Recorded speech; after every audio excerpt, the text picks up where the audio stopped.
Assalamualaikum warahmatullahi wabarakatuh.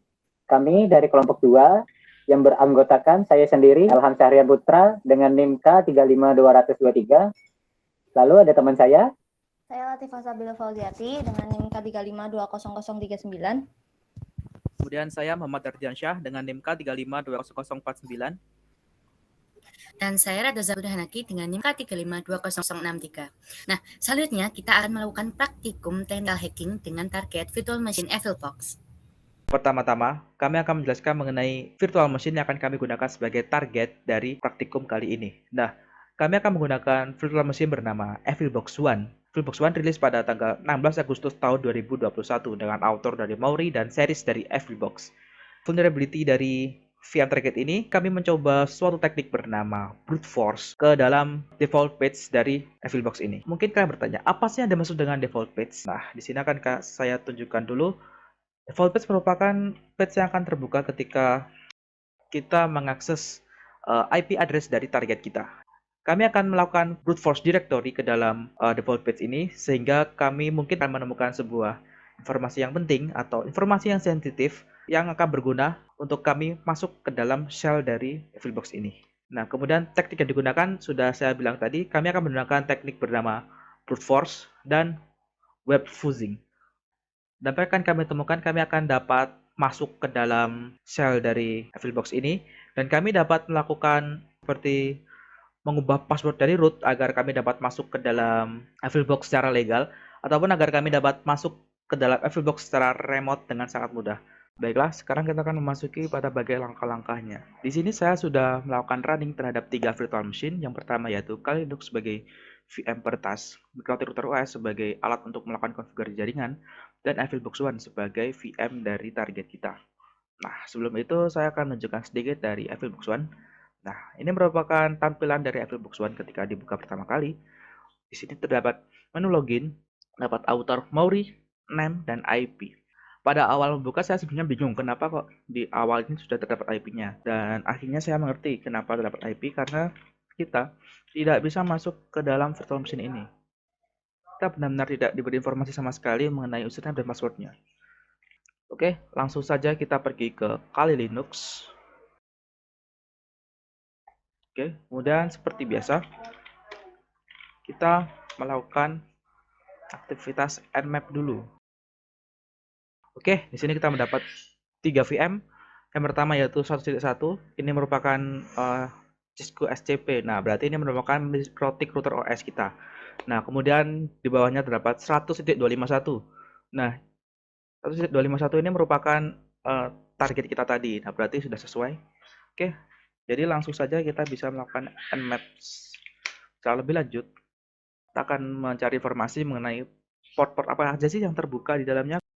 Jadi kita telah berhasil masuk di dalamnya dan kita menemukan beberapa informasi. Dan antaranya yaitu port yang terbuka yaitu port 22 dan port 80. Keduanya layanan TCP dan servisnya SSH dan HTTP. Jadi dari sini kita dapat mengerti bahwa sistem operasi ini menggunakan Linux Debian. Kemudian dari informasi ini kita akan membuka satu lagi di samping kanan seperti ini.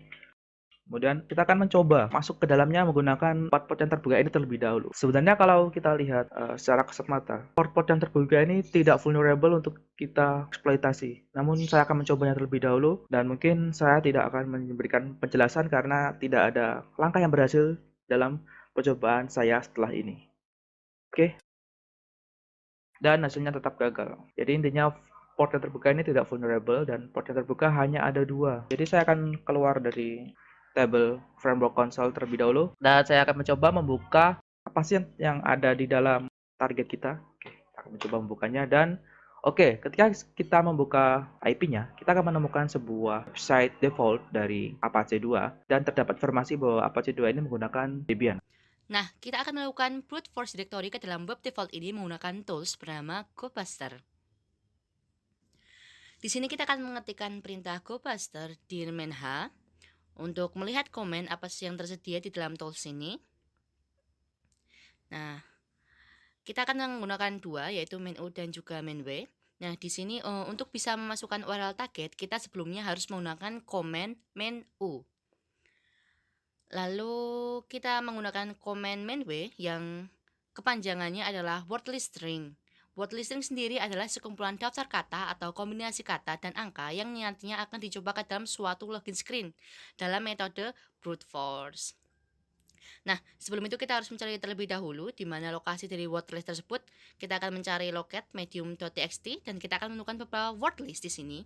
Terdapat Dearbuster, Checklist, dan Wefus. Kemudian kita akan menggunakan yang discovery dari checklist. Nah, kita akan copy terlebih dahulu, lalu kita simpan karena ini nanti berguna. Oke, lalu kita langsung ketikkan gobuster dir menu URL kita, mainw. Nah, mainw tadi komen untuk menuliskan word list dan ada satu komen lagi yang kita gunakan yaitu mainx atau extension. Jadi ekstensi apa saja yang akan kita cari di dalam metode brute force kali ini, yaitu ekstensi HTML, PHP, dan juga TXT. Lalu kita enter.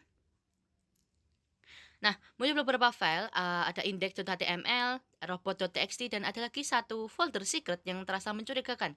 Nah, kita akan coba index.html terlebih dahulu, yang mana akan kembali ke halaman ini, jadi kita skip. Lalu kita coba robot.txt yang saat di enter.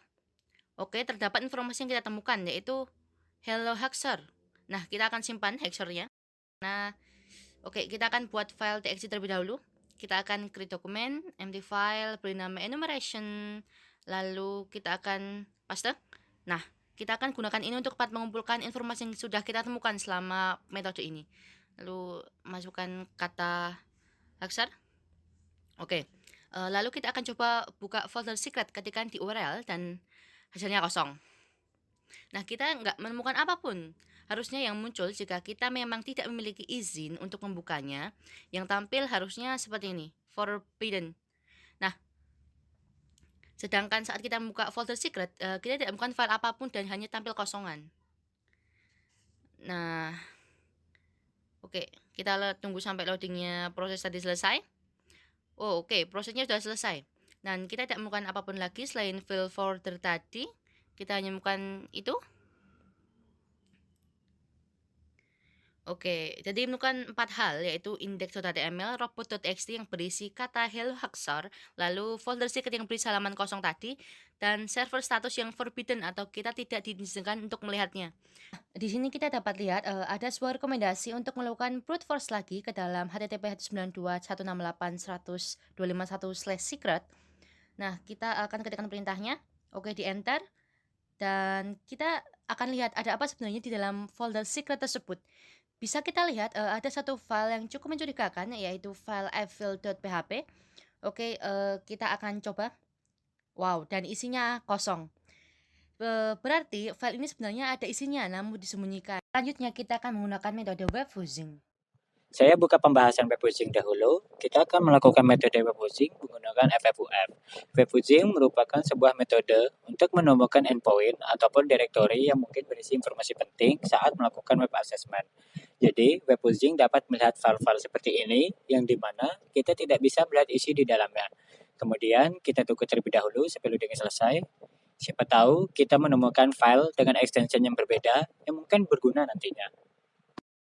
Oke, di sini prosesnya sudah selesai dan kita tidak menemukan file baru. Hanya ada file index.html dan evil.php. Oke, kita akan menggunakan metode webhousing di dalam file evil.php kali ini. Oke, sebelumnya kami akan melakukan metode webhousing menggunakan toolline yang bernama FFUF. Langsung ketikkan perintah FFUF, U untuk URL, dan kasih petik untuk mengetikkan HTTP. Kemudian kami akan menggunakan metode get dengan fuse karena kita menggunakan metode webhousing. Kita perlu menambahkan beberapa hal di dalamnya. Kemudian sama dengan karena kami akan menggunakan metode webhousing, kami akan langsung ke intinya untuk mencari etc/password untuk melihat user apa saja yang ada di dalamnya. Dan jika berhasil, kita akan mendapatkan user-user yang terdapat di dalam server target. Jadi seperti ini. Kemudian menambahkan word list. Kemudian min fs 0, jadi fs-nya kami buat sebagai 0. Enter. Kita tunggu sampai selesai prosesnya. Sudah muncul komen. Kita nanti akan mengganti fuzz ini, fuzz atau fuzz ini menjadi komen agar dapat diakses. Oke, Jadi langsung saja kita tambahkan di sini metode get, tanda tanya, kemudian comment, etc. password. Oke, dan akan kita tunggu terlebih dulu ini sampai selesai baru kita enter. Baiklah, dan prosesnya sudah selesai dan kita akan melakukan enter di sini untuk melihat apakah kita sudah berhasil melakukan metode web fusing kali ini. Oke, dan kita enter. Dan di sini kita dapat menemukan bahwa kita telah berhasil melakukan metode web fusing dan kita menemukan file-file ini. Ini merupakan isi dari file etc/password. Oke, dan agar lebih mudah dibaca, saya akan menampilkan menggunakan fitur view source atau source view. Oke, seperti ini. Jadi di sini kita dapat menemukan beberapa user yang di belakang filenya tidak terdapat no login. Jadi seperti ini. Oke, bin/base seperti ini adalah user. Jadi kita menemukan root dan Maury. Ini. Seperti ini. Kita menemukan dua user di sini, root dan Maury. Kita harus masukkan terlebih dahulu di sini. Oke, kita menemukan 3 user ini sejauh ini. Saya akan mencoba keberuntungan apakah bisa di sini dengan menambahkan karena di sini saya sudah berhasil masuk sebagai komen dan saya sudah memiliki akses penuh ke dalam server ini. Menggunakan metode web fusing, saya akan mencoba mencari home Maury dari dalam home dan di dalam folder Maury. Kemudian saya akan membuka folder rahasia atau folder tersembunyi bernama .ssh. Kemudian saya akan membuka ID RSA. ID RSA ini biasanya berisi kunci untuk masuk ke dalamnya map server target kita. Oke, dan kita coba apakah kita akan berhasil. Nah, kita menemukan sesuatu yang cukup penting, cukup sensitif di sini. Kita menemukan private key untuk masuk ke dalamnya. Dan kita akan copy, masukkan ke dalam sini. Di sini kita menemukan sebuah RSA private key di mana terinskripsi dengan tipe 4 DEK info, lalu kode ini, dan ya, RSA private key. Oke, sebelumnya saya akan pergi ke cd-root. Di dalam cd-root saya akan membuat sebuah teks kunci ini dengan cara nano, ID RSA, kita akan menggunakan nama yang sama, dan mempaste semua isinya. Oke, seperti ini, dan saya akan keluar, kita save, Y, lalu save. Oke, kemudian saya akan mencoba masuk ke dalamnya, Maury 251, dengan menggunakan kunci dari ID RSA-nya. Lalu tekan enter, yes. Oke, dan unprotected private key file, dan saya akan kembali terlebih dahulu, dan saya akan mengubah privilege access-nya menjadi protected private key, dengan menambahkan chmod 600 ID RSA. Oke. Dan saya akan mencobanya lagi. Dan sekarang apakah bisa? Dan ternyata kita disuruh memasukkan key. Dan kita masih belum memiliki key-nya. Kita coba root, admin, gagal.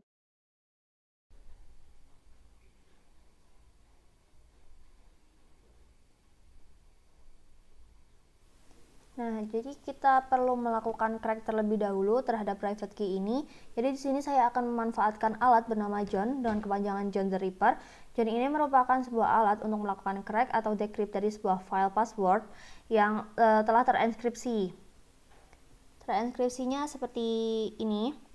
Nah, sebelum itu kita perlu memerlukan alat bernama ssh2 john.py yang merupakan alat khusus untuk melakukan decrypt ID RSA ini.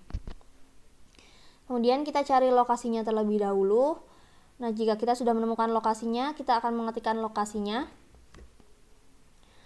Kemudian ID RSA, yaitu kunci ini tadi, kemudian garis lurus t-hash. Kita akan mengeksekusinya sebagai hash, dan jika kita enter, kita sudah memiliki file hash di dalamnya. Jika kita cek, kita sudah memiliki file hash, dan di dalamnya juga sudah tereksekusi ssh2.py yang tadi. Dan kita akan melakukan crack password dengan John hash. John tadi merupakan komen untuk mengeksekusi John the Ripper dan hash untuk mengeksekusi file. Dan menambahkan word list, kita akan menggunakan strip word list sama dengan usr share checklist discovery web content directory list 23 medium.txt. dan kita akan melakukan enter untuk melakukan exploit. Nah, dan ketemu di sini kita akan menggunakan password dari IDRSA yaitu unicorn. Password ini yang akan kita gunakan untuk login dalam SSH. SSH Mauri 192.168.100.251 IDRSA. Nah, di sini kita akan memasukkan yang kita temukan tadi yaitu unicorn. Nah, kita telah berhasil masuk ke dalamnya. Ketika kita ketikkan who am I, kita akan masuk sebagai Mauri. Dari sini kita sudah menunjukkan bahwa kita telah berhasil masuk ke dalam sel dari Evil Box. Ketika kita di dalamnya, kita akan dapat melakukan beragam hal, di antaranya yaitu saya akan memberikan password terhadap root agar saya dapat masuk ke dalamnya. Pertama akan kita cek dulu dengan lsl etc password. Oke, dan di sini kita dapat menemukan informasi bahwa file ini dapat dirubah oleh semua orang. Jadi saya akan cat etc password. Kemudian root, ada root dan Mauri di mana kita menemukan user tadi. Di sini saya akan mengubah password X. X ini merupakan password yang dapat kita masukkan ke dalam sini. Namun X ini mengindikasikan bahwa X ini password yang berada di dalam shadow file sehingga kita tidak bisa masuk. Selanjutnya saya akan menjalankan perintah open SSL password 1. Nah, di sini saya akan memasukkannya root, kemudian root, dan kita akan menemukan baris kata seperti ini. Ini merupakan root yang telah dienkripsi agar dapat dimasukkan ke dalam sini. Nah, di sini kita akan copy dengan copy selection. Kemudian kita masukkannya ke dalam password dengan cara nano etc password.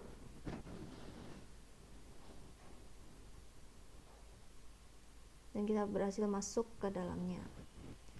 Kemudian kita hapus X-nya dan isikan password yang tadi. Kita paste. Oke, sudah cukup dan kita akan kembali.